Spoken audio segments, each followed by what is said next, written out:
So, ayan may nag-comment, nalumpo ba siya? Ganyan dito sa ibang bansa, mga lumpo may ganyan. Grabe naman. Asan na yung tinted sunscreen ka? So, ayan, maglalagay muna ako ng Rosmar Cagayaco Premium Tinted Sunscreen bago natin replyan yung comment. So, bago to guys ha, taktak nyo lang muna ganyan kasi nga airless pump. Wala siyang tube. And, ayan, lalabas agad siya. Ayan. So, yung nakikita nyo guys na ginagamit, tingnan nyo guys, so kahit parang mukha siyang dark, ang bilis lang niya i-blend. Yung nakikita nyo auto, ano ba yun? Daddy? Auto Sport? Na ginagamit ko guys, na binili ko. Hindi lang naman siya pang lumpo. Grabe naman kayo. So, pwede rin siya sa mga buntis kagaya ko na sumasakit yung balakang pag naglalakad ng matagal. Hindi nga lang po dahil sa buntis ako. Sobrang tamad ko rin talaga maglakad sa totoong buhay kahit di ako buntis. Naalala ko nga nung, ay mahulog. Naalala ko nga nung ako ay college pa. Ayan, nung ako ay college pa, parang 2 kanto lang yung bahay namin hanggang sa FEU. Pero, tinatamad talaga akong maglakad. As in, nagpe-pedicab pa ako nung papasok sa school. Tapos, nung ako naman ay basta tamad ko talaga maglakad. Lalo na ngayon, syempre buntis ako. Naging times 3 yung tamad ko maglakad. Ganun. Ayan.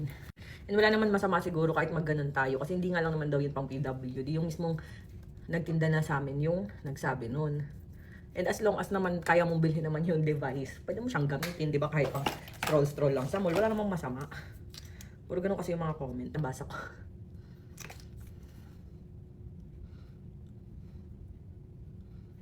Ayan, so magdodongki-dongki kasi kami ngayong araw na to. Bagong ligo si Buntis. Ewan ko ba guys, ngayong buntis, ang hilig-hilig ko mag-ayos.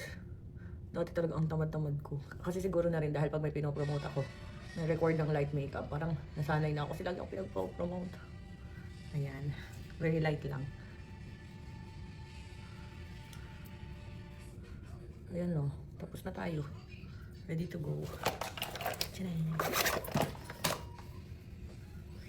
Kulay lang. And ayun, kaya dinadala namin yun kada nagmumul. Kasi nga tamad nga ako maglakad, lalo na pag may buhat-buhat. Kaya lagi din kami may staff na kasama, taga-buhat ng mga pinamili, ganyan. Nakatamad kasi talaga guys, as in. And kaya din namin siya binili kasi nga, para pag nag-abroad. Kasi di ba alam niyo naman pag sa ibang bansa, yung mga pupunta, mga tour, sobrang lalayo talaga as in. Sobrang lalayo. Kaya talagang iba yung may ganun. Dati kasi airwheel ginagamit ko. Although dala namin yung isang airwheel. Just in case hindi payagan nga yung brum-brum ko dito, ganun. Iba pa rin kasi guys yung Autosport na ginagamit ko. Dahil, para talaga siyang e-bike, parang ganun. Na hindi siya masyadong makarog, nakaupo ka na nakaganyan. As in, naikot namin talaga yung Universal, yung Manila Zoo. Unlike kapag hindi baka, sa laki ng tiyan ko baka, yung ganyan na tayo. So, ayun lang. Ayan, ang ginamit ko nga pala sa face ko guys, yung Rosmar Cagayaco Premium Tinted Sunscreen, SPF 70. Tamang-tama to guys, nung kami Universal, saka Manila. Subuti na nadala ko siya kasi sobrang init talaga as in. May whitening effect, anti-aging, lightweight, UVA, UVB protection na siya, and SPF 70 PA++++. And pwede siya sa mga bagets, buntis at lactating for face and body. Ayan. Dito tayo sa maliwanag. Parang ang dilaw ko kasi dun. Ayan. So, di ko nalalagyan yung aking katawan kasi pang mukha akong ginagamit. Kaya